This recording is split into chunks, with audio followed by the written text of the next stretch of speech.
Sophie avait 45 ans lorsqu'elle a réalisé qu'elle était trahie par sa propre gentillesse. 17 ans de mariage, où elle avait toujours été l'épouse parfaite, toujours disponible, toujours compréhensive, plaçant sans cesse les besoins de son mari avant les siens. Et qu'avait-elle reçu en retour? Une indifférence totale. Il rentrait à la maison, la saluait à peine, passait des heures sur son téléphone portable. Et lorsqu'elle essayait d'engager une conversation, il répondait par des monosyllabes. Elle m'a contactée, désespérée, car elle pensait que son mariage touchait à sa fin.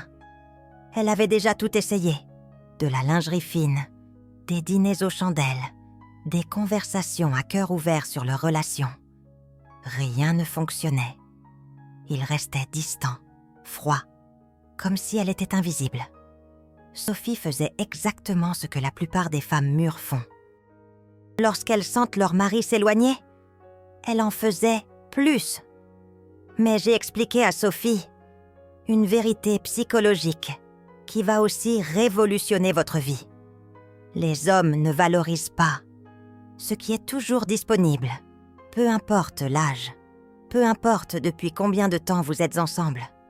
La psychologie masculine fonctionne selon la loi de la rareté. Ils poursuivent ce qui fuit, négligeant ce qui poursuit. Sophie commettait l'erreur classique des femmes mûres. Elle pensait devoir compenser son âge en étant plus dévouée, plus présente, plus disponible. Mais cela créait l'effet inverse. Plus elle se donnait, moins il la valorisait. Parce que dans son esprit, Sophie était devenue un élément du décor. Toujours là, toujours prévisible, toujours disposée à satisfaire tous ses désirs.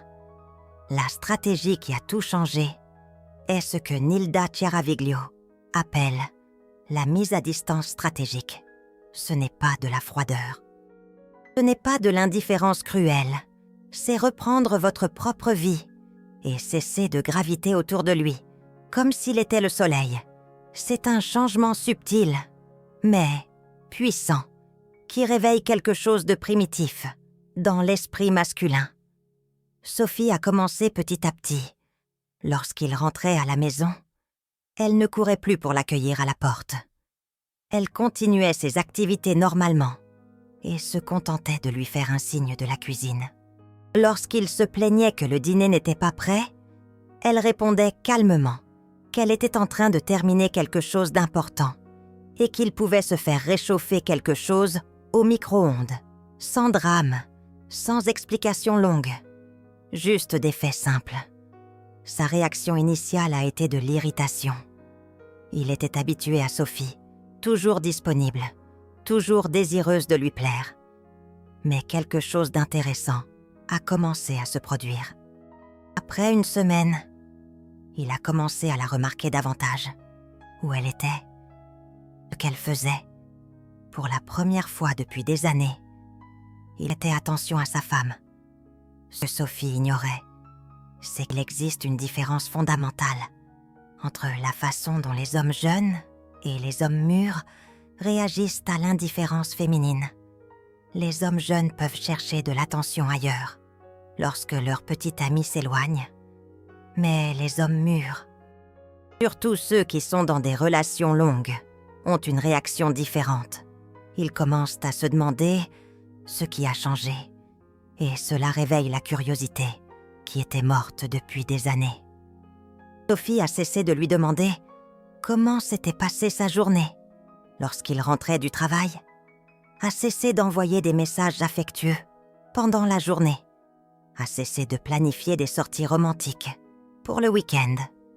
Et le plus important, elle a commencé à faire des choses pour elle-même. Elle est retournée à la salle de sport, a pris des rendez-vous avec ses amis, a acheté des vêtements qui la faisaient se sentir bien dans sa peau. La transformation n'a pas été immédiate. Il a fallu environ 3 semaines pour qu'il remarque vraiment que quelque chose avait changé. Mais quand il a remarqué le changement, il a été dramatique. Il a commencé à poser des questions. « Où étais-tu hier soir ? Pourquoi ne m'as-tu pas envoyé de message aujourd'hui? Qu'est-ce que tu fais de différent? Ta curiosité se réveillait. Nilda Chiaraviglio explique que cela se produit parce que le cerveau masculin est programmé pour poursuivre les défis. Lorsqu'une femme est toujours disponible, toujours prévisible, elle cesse d'être un défi. Elle devient quelque chose de garanti. Et les garanties n'éveillent pas la passion. Elles éveillent la complaisance. Mais lorsqu'elle devient moins prévisible, moins disponible, l'instinct de chasse masculin se réveille. Sophie m'a raconté qu'après 1 mois d'application de cette stratégie, il s'est passé quelque chose qu'elle n'avait pas vu depuis des années. Il l'a sollicité pour faire l'amour.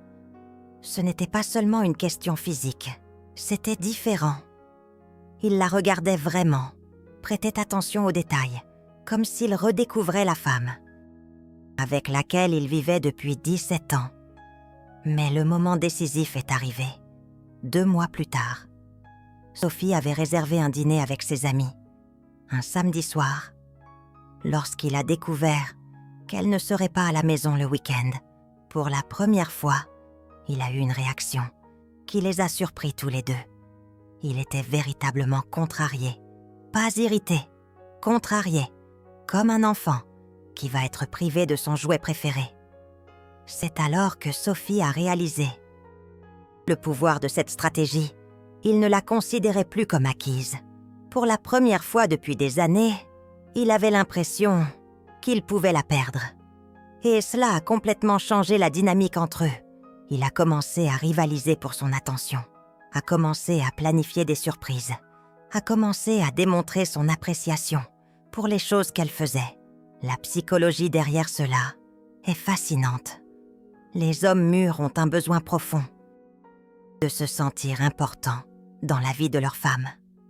Mais lorsque cette importance est donnée gratuitement, lorsqu'ils n'ont rien à faire pour la mériter, elle perd sa valeur. C'est comme gagner un trophée sans compétition.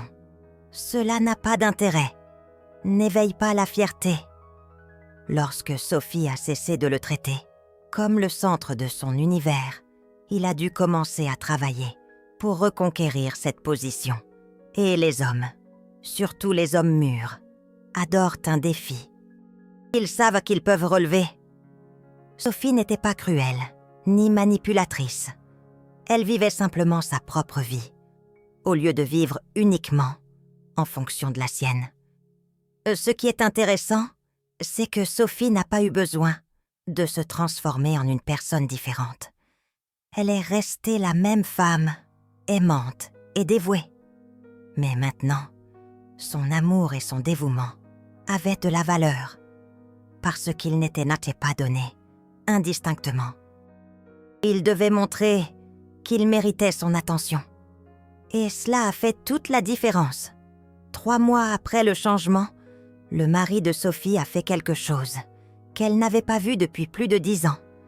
Il a planifié un voyage romantique pour eux deux, seuls, sans enfants, sans travail, sans distraction. Il voulait avoir toute son attention. Et lorsqu'ils étaient sur la plage, il a dit quelque chose qui l'a ému aux larmes. Il a dit qu'il avait réalisé. Il était en train de perdre la femme la plus incroyable de sa vie par pure négligence, que Sophie était devenue une personne encore plus intéressante et attirante, et qu'il avait l'impression de découvrir une nouvelle version de la femme avec laquelle il s'était marié. La mise à distance stratégique n'a pas seulement sauvé leur mariage, elle a créé une nouvelle relation. Si vous souhaitez soutenir des contenus qui aident réellement les femmes mûres à transformer leur relation, utilisez le Super Thanks juste en dessous. Ce soutien me permet de continuer à vous offrir des stratégies concrètes qui fonctionnent dans la vie de tous les jours, et pas seulement de jolies théories qui restent lettres mortes. La stratégie qu'a employée Sophie ne consiste pas à jouer ou à manipuler. Il s'agit de retrouver sa propre valeur et d'arrêter de se minimiser pour entrer dans la vie de quelqu'un d'autre. Il s'agit de se rappeler que vous êtes une femme complète, intéressante et précieuse, indépendamment de l'attention que vous accorde votre partenaire. Sophie m'a confié que le plus incroyable dans toute cette transformation a été de découvrir qu'elle n'avait pas besoin de changer qui elle était. Elle avait juste besoin d'arrêter de cacher qui elle était, derrière le masque de l'épouse parfaite, toujours disponible, quand elle est redevenue elle-même. Une femme avec des intérêts propres, une vie propre et des limites claires. Il est retombé amoureux d'elle. La leçon la plus importante que Sophie a apprise, c'est que le respect ne se demande pas, il se gagne. Et l'une des manières les plus efficaces de gagner le respect dans une relation mature est de montrer que vous avez une vie riche et intéressante qui ne dépend pas complètement de sa présence ou de son approbation. Cela ne signifie pas être froide ou distante. Cela signifie être complète.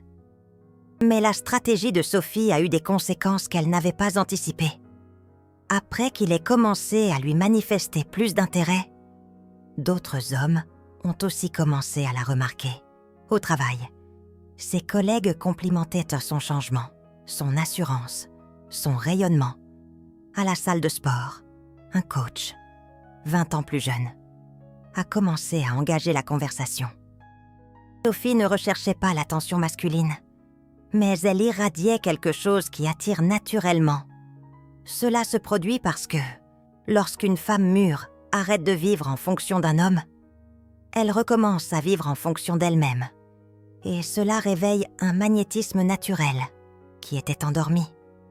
Les femmes qui vivent uniquement pour plaire à leur partenaire perdent cette énergie magnétique. Elles s'éteignent, pas parce qu'elles ont vieilli, mais parce qu'elles ont oublié de briller. Le mari de Sophie a commencé à remarquer que d'autres hommes s'intéressaient à sa femme, et cela a réveillé un sentiment qu'il n'avait pas ressenti depuis des années. La jalousie. Pas la jalousie maladive et possessive. La jalousie saine, qui rappelle à un homme qu'il a un joyau précieux à la maison et qu'il doit bien en prendre soin, sinon quelqu'un d'autre pourrait essayer de le lui voler. Nilda Chiaraviglio explique que c'est l'un des pouvoirs les plus potents de la femme mûre. Quand elle redécouvre sa propre attractivité, non seulement pour son partenaire, mais comme femme complète, elle devient infiniment plus désirable, parce que les hommes mûrs savent reconnaître la qualité. Et une femme qui se valorise est de la pure qualité. Sophie m'a raconté un épisode qui illustre parfaitement ce changement. Ils étaient à un mariage. Et elle discutait avec des amis, lorsqu'un homme élégant s'est approché et a commencé à la complimenter. Il lui a dit qu'elle avait une énergie magnétique et lui a demandé si elle était mariée. Sophie a répondu poliment que oui et a présenté son mari. Pendant toute la soirée, il n'a pas quitté Sophie des yeux. Pas de manière irrespectueuse, mais avec cette attention qu'un homme porte quand il reconnaît une femme spéciale. Son mari l'a remarqué. Et ce soir-là, pour la première fois depuis des années, il a dit à Sophie qu'elle était magnifique et qu'il était fier d'être avec elle. Cela s'est produit parce que la mise à distance stratégique n'est pas seulement une technique pour récupérer l'attention de son partenaire. C'est un processus de redécouverte personnelle. Quand Sophie a cessé de se définir uniquement comme son épouse, elle est redevenue Sophie, la femme avec une personnalité propre, des intérêts propres, et une vie qui valait la peine d'être vécue, indépendamment de tout homme. La transformation physique a également été notable. Sophie a commencé à prendre davantage soin de son apparence, non pas pour lui plaire, mais pour se sentir bien dans sa peau. Elle a changé de coupe de cheveux, a investi dans des vêtements qui la faisaient se sentir puissante, a recommencé à porter les parfums qu'elle aimait, de petits changements qui signalaient au monde et à elle-même que Sophie était de retour. Ce qui est intéressant, c'est que Sophie n'a pas rajeuni. Elle a mûri en beauté. Il existe une différence subtile, mais puissante. Les femmes qui tentent de paraître plus jeunes dégagent souvent un désespoir. Les femmes qui embrassent leur maturité avec élégance et confiance irradient un pouvoir qu'aucune jeune femme ne peut imiter. C'est le pouvoir de la femme qui connaît sa valeur, 6 mois après avoir commencé à appliquer la stratégie. Sophie m'a appelée, émue. Il avait organisé une surprise qu'elle n'aurait jamais imaginée. Il avait invité ses amis à un dîner à la maison et avait passé l'après-midi entière à cuisiner des plats spéciaux. Pendant le dîner, il a fait un discours sur le fait que Sophie était une femme extraordinaire et qu'il se sentait chanceux d'être avec elle. Ses amis ont été impressionnés. Plusieurs d'entre elles vivaient des problèmes similaires dans leur propre relation. Des maris distants, indifférents, prisonniers de la routine. Sophie a partagé la stratégie qu'elle avait apprise. Et les résultats ont commencé à apparaître aussi dans leur relation.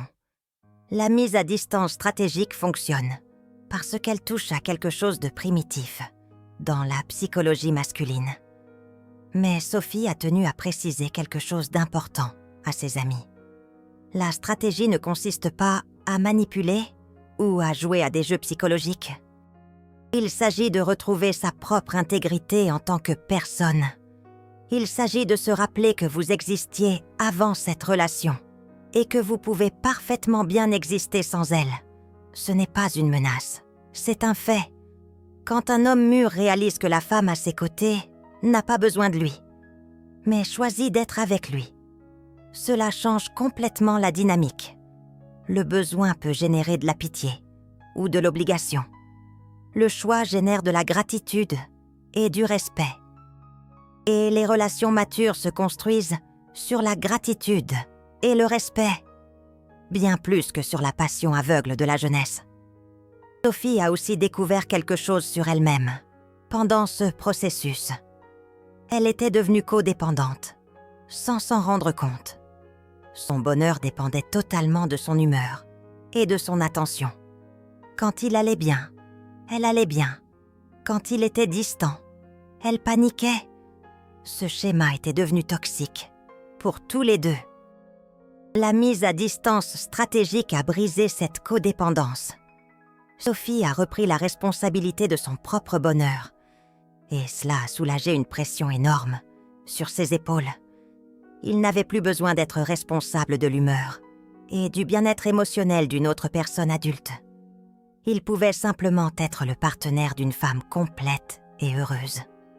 Le changement le plus profond s'est produit dans l'intimité. Quand Sophie a arrêté de faire l'amour par obligation ou pour lui plaire et a commencé à le faire parce qu'elle le désirait, la qualité a complètement changé. Elle était présente pour de vrai, pas seulement en train de jouer un rôle. Et les hommes, spécialement les hommes mûrs, perçoivent cette différence immédiatement. Sophie m'a dit que pour la première fois depuis des années, elle ressentait un plaisir réel dans l'intimité. Elle ne performait pas pour son ego. Elle vivait sa propre sexualité mûre. Et cela a réveillé en lui un désir qui s'était perdu dans la routine. Parce que le désir véritable n'émerge que lorsque 2 personnes complètes se rencontrent. Pas quand une personne en manque cherche une validation auprès de l'autre. 1 an plus tard, Sophie et son mari ont renouvelé leur vœu de mariage. C'était son idée. Il a dit qu'il voulait se remarier avec la femme incroyable que Sophie était devenue. En réalité, Sophie n'était pas devenue quelqu'un de nouveau. Elle avait simplement arrêté de cacher qui elle avait toujours été derrière le rôle d'épouse soumise et toujours disponible. La cérémonie était petite, mais significative. Il a écrit de nouveaux vœux où il reconnaissait les erreurs du passé et promettait de ne plus jamais considérer comme acquis le privilège d'être avec une femme comme Sophie. Elle a également écrit des vœux où elle promettait de ne plus jamais se diminuer pour entrer dans la vie d'une autre personne. Sophie est aujourd'hui l'une de mes histoires de succès favorites. parce qu'elle montre que peu importe depuis combien de temps vous êtes dans une relation confortable, il est toujours possible de recréer la dynamique, à condition que vous soyez disposé à récupérer votre propre pouvoir. La mise à distance stratégique n'est que la première étape. Le véritable travail est interne. Les femmes qui maîtrisent Poitard psychologique que Nilda Chiaraviglio enseigne ne restent jamais seules, parce qu'elles ne dépendent jamais de personne pour se sentir complètes. Les hommes matures sont attirés par cette complétude. Ils veulent faire partie de la vie d'une femme intéressante, pas être le centre de l'univers d'une femme vide. Si vous avez reconnu votre histoire dans celle de Sophie, ou si vous connaissez une femme qui a besoin d'entendre ça, partagez ce contenu. Les femmes matures doivent savoir qu'elles ont un pouvoir immense, qui est souvent simplement endormi, attendant d'être réveillé. La mise à distance stratégique est la clé qui ouvre cette porte. Écrivez dans les commentaires quel a été le moment où vous avez réalisé que vous donniez trop d'attention et que vous en receviez trop peu en retour. Ou racontez comment c'était lorsque vous avez décidé de récupérer votre propre vie. D'autres femmes ont besoin de lire ces histoires pour comprendre qu'elles ne sont pas seules dans ce cheminement de redécouverte de leurs propres valeurs. L'histoire de Sophie prouve que les femmes matures n'ont pas besoin de rivaliser avec les plus jeunes. Elles ont seulement besoin de rivaliser avec la version éteinte d'elles-mêmes. Quand une femme de 40, 50, 60 ans redécouvre son propre éclat, elle devient irrésistible. Non pas parce qu'elle a rajeuni, mais parce qu'elle a mûri avec sagesse et pouvoir. Maintenant, je veux vous parler d'une autre cliente qui a appliqué la même stratégie avec des résultats encore plus dramatiques. Camille avait 52 ans et était mariée depuis 25 ans. Son mari était devenu complètement absent. Il rentrait du travail, allumait la télévision et ignorait pratiquement son existence. Quand Camille essayait de converser, il répondait sans quitter l'écran des yeux. Camille était sur le point de demander le divorce quand elle a décidé de tenter la stratégie de la mise à distance stratégique. Mais elle a porté la technique à un niveau plus avancé. Au lieu de simplement arrêter de courir après lui, elle a commencé à créer une vie parallèle, riche et intéressante, qui ne l'incluait absolument pas. Camille s'est inscrite à un cours de danse de salon. Elle a commencé à prendre des cours de peinture. Elle a rejoint un groupe de randonnée le samedi matin. Pour la première fois depuis des décennies, elle faisait des choses parce qu'elle le voulait, pas parce qu'elle pensait qu'elle le devait, ou pour faire plaisir à quelqu'un. Et la transformation a été notable dès la première semaine. Ce qui est intéressant, c'est que Camille n'a pas annoncé ces changements. Elle a simplement commencé à vivre sa nouvelle vie. Quand il demandait où elle allait, elle répondait de façon simple et directe, sans donner d'explications détaillées. « Je vais au cours de danse. Je vais marcher avec les copines. Je vais peindre. » Des réponses courtes, qui n'ouvraient pas d'espace au questionnement, mais qui n'étaient si pas non plus rudes. Nilda Chiaraviglio appelle ça la communication économique. Les femmes matures qui veulent récupérer le respect de leur partenaire doivent apprendre à ne pas se justifier pour chaque décision qu'elles prennent. Vous êtes une femme adulte. Vous n'avez pas besoin de demander la permission pour vivre votre vie. Et quand vous arrêtez de donner des explications excessives, vous gagnez automatiquement plus de respect. La réaction initiale du mari de Camille a été de l'irritation. Il était habitué à ce qu'elle soit toujours présente, toujours disponible pour écouter ses plaintes sur le travail ou pour réchauffer le dîner à l'heure qu'il voulait. Soudain, elle avait des engagements propres, des horaires propres, un agenda qui ne tournait pas autour de son agenda à lui. Mais après 3 semaines, quelque chose d'intéressant a commencé à se produire. Il a commencé à poser des questions plus spécifiques sur ce qu'elle faisait. Comment était le cours de danse aujourd'hui? Qui sont ses amis de la randonnée? Tu aimes la peinture ? Pour la première fois depuis des années, il démontrait une curiosité génuine pour sa vie.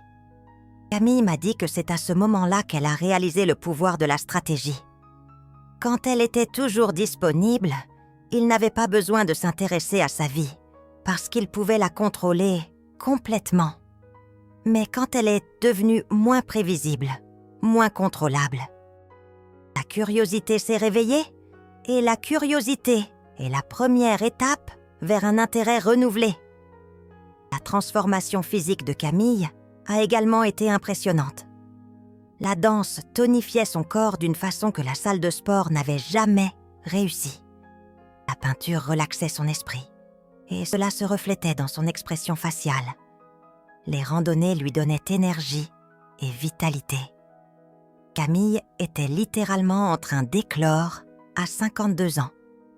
Un jour, son mari a fait un commentaire qui a révélé exactement ce qui se passait dans son esprit. Il a dit qu'il avait l'impression de vivre avec une personne différente, que Camille semblait plus jeune, plus intéressante, plus mystérieuse. En réalité, Camille n'avait pas fondamentalement changé. Elle avait simplement arrêté de se cacher derrière le rôle d'épouse invisible. Le point de bascule définitif s'est produit lorsque Camille a commencé à participer à des représentations de danse avec la troupe du cours. Son mari, qui n'avait jamais manifesté d'intérêt pour ces activités, a demandé à assister à une représentation. Quand il a vu Camille danser élégamment sur scène, quelque chose a définitivement changé dans la façon dont il l'apercevait. Après la représentation, il l'a embrassée d'une façon qu'elle n'avait pas ressentie depuis des années. Ce n'était pas seulement de la fierté, c'était de l'admiration génuine. Il a dit qu'il avait complètement oublié qu'il était marié à une femme aussi talentueuse et attirante. Et cette nuit-là, ils ont eu la conversation la plus profonde des 10 dernières années de mariage. Ce qui est arrivé à Camille illustre un principe fondamental de la psychologie des relations matures. Les hommes valorisent ce qu'ils doivent conquérir, pas ce qu'ils reçoivent gratuitement. Quand Camille est devenue une personne intéressante, qui avait sa propre vie, elle est automatiquement devenue un prix à conquérir à nouveau, au lieu d'un meuble de la maison. Camille m'a également raconté une situation qui a définitivement testé l'efficacité de la stratégie. Le professeur de danse, qui était divorcé et de 10 ans son cadet, a commencé à manifester un intérêt romantique pour elle. Il commença à la complimenter après les cours, à l'inviter à prendre un café, à suggérer qu'ils s'entraînent ensemble en dehors des heures de cours. Sophie n'était pas intéressée sentimentalement par son instructeur, mais elle appréciait l'attention et la reconnaissance. Et, chose importante, elle ne le cachait pas à son mari. Lorsqu'il lui posait des questions sur ses cours, elle mentionnait naturellement que l'instructeur avait salué ses progrès ou suggéré une nouvelle technique, sans mentir, mais sans non plus donner de détails inutiles. La réaction de son mari fut révélatrice.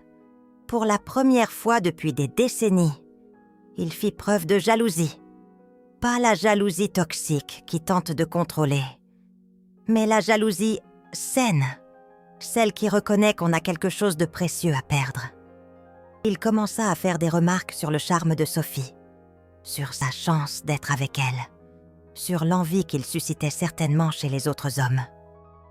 Nilda Chiaraviglio explique que ce type de triangulation saine peut être très efficace dans les relations qui se sont refroidies. Il ne s'agit pas de tromperie ou de manipulation, mais de rappeler à son partenaire que l'on est une femme désirable, qui fait le choix conscient d'être avec lui. Quand ce choix n'est plus considéré comme acquis, sa valeur augmente de façon exponentielle. 6 mois après avoir commencé à appliquer cette stratégie, Sophie m'a appelée avec une nouvelle surprenante. Son mari avait suggéré qu'ils suivent une thérapie de couple, pas parce que leur relation était mauvaise, mais parce qu'ils voulaient renforcer davantage leur lien. C'était la première fois en 25 ans qu'ils prenaient une initiative proactive concernant leur mariage. Pendant la thérapie, il a admis qu'il avait considéré Sophie comme acquise pendant des années, qu'il avait cessé de la voir comme une femme, pour ne plus la considérer que comme une épouse et une mère. Il a dit que les changements qu'elle avait apportés lui rappelèrent qu'il était marié à une personne fascinante, qu'il avait négligée par pure paresse émotionnelle. Le thérapeute a confirmé ce que Nilda Chiaraviglio enseigne toujours. Les relations matures meurent de négligence. Pas de conflit. Les couples qui se disputent se soucient encore l'un de l'autre. Les couples qui s'ignorent complètement sont émotionnellement divorcés, même s'ils restent légalement mariés. La mise à distance stratégique brise ce schéma de négligence, forçant une réévaluation de la dynamique. Aujourd'hui, la vie de Sophie est riche et épanouissante. Elle inclut son mari, mais ne dépend pas de lui. Elle continue à danser, à peindre, à se promener avec ses amis. Et il ne se contente pas de soutenir ses activités. Il a commencé à développer ses propres intérêts. Il s'est mis à la guitare, une chose qu'il avait toujours voulu faire, mais pour laquelle il ne trouvait jamais le temps. L'histoire de Sophie montre que la mise à distance stratégique peut aller au-delà de la simple reconquête de l'attention de son partenaire. Elle peut transformer complètement la dynamique d'une relation stagnante, créant un espace permettant aux deux personnes de grandir, individuellement et ensemble. Il s'agit de créer une interdépendance saine, plutôt qu'une codépendance toxique. Maintenant, je vais partager l'histoire la plus dramatique de toutes. Léa avait 48 ans lorsqu'elle a découvert que son mari avait une liaison. Au lieu de faire des scènes ou de lancer des ultimatums, elle a décidé d'appliquer la stratégie de la mise à distance stratégique de manière radicale. Léa a simplement disparu émotionnellement de sa vie. Elle n'a pas quitté la maison, n'a pas demandé le divorce, n'a pas fait de DRME. Elle a simplement cessé d'exister pour lui, en termes émotionnels. Elle a arrêté de laver son linge, de cuisiner pour lui, de lui demander comment s'était passée sa journée, de se soucier de ses problèmes. Elle le traitait avec une politesse froide, comme elle traiterait un locataire, cordial, mais complètement désintéressé. Léa a utilisé toute l'énergie qu'elle investissait auparavant dans sa relation pour l'investir en elle-même. Elle a repris des études, une chose qu'elle avait toujours voulu faire. Elle a commencé à fréquenter des événements sociaux seule. Elle a renoué avec d'anciennes amies. Elle a pris soin de son apparence comme elle ne l'avait pas fait depuis des années. En 3 mois, Léa était littéralement méconnaissable. La maîtresse du mari de Léa a perçu le changement, avant lui. Elle a commencé à réclamer plus d'attention, plus d'engagement, plus de présence dans sa vie. Mais il commençait à être perturbé par l'indifférence totale de sa femme.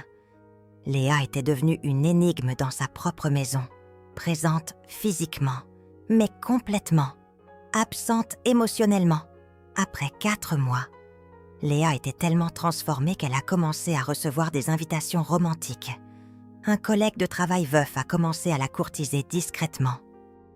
Un voisin divorcé lui a proposé de l'aider pour de petites réparations domestiques. Et il était clairement intéressé par plus que de l'amitié. Léa ne recherchait pas ces relations, mais elle ne les décourageait pas complètement non plus. Le mari de Léa a commencé à remarquer que d'autres hommes s'intéressaient à sa femme. Et, pour la première fois depuis le début de sa liaison, il a recommencé à voir Léa comme une femme. Et non plus seulement comme l'épouse qu'il pouvait considérer comme acquise. Son indifférence réveillait quelque chose qu'il pensait mort depuis des années. La crise est arrivée lorsque le mari a découvert que Léa avait été invitée à dîner par l'un de ses prétendants et qu'elle envisageait d'accepter. Pas parce qu'elle voulait tromper, mais parce qu'elle se demandait sincèrement si cela valait la peine de rester mariée à un homme qui ne la valorisait clairement pas. C'est à ce moment-là qu'il a mis fin à sa liaison et qu'il a supplié Léa de parler de l'avenir de leur mariage. Mais Léa n'était plus disposée à accepter des miettes d'attention. Elle avait redécouvert sa valeur en tant que femme, et elle n'accepterait pas moins que ce qu'elle méritait. Elle a imposé des conditions claires pour la réconciliation, et il les a toutes acceptées. L'histoire de Léa montre le pouvoir maximum de la mise à distance stratégique. Lorsqu'elle est appliquée correctement, elle ne se contente pas de restaurer le respect du partenaire. Elle peut littéralement sauver un mariage qui semblait condamné, parce qu'elle force l'homme à choisir consciemment entre la femme qu'il a et les alternatives qu'il pense désirer.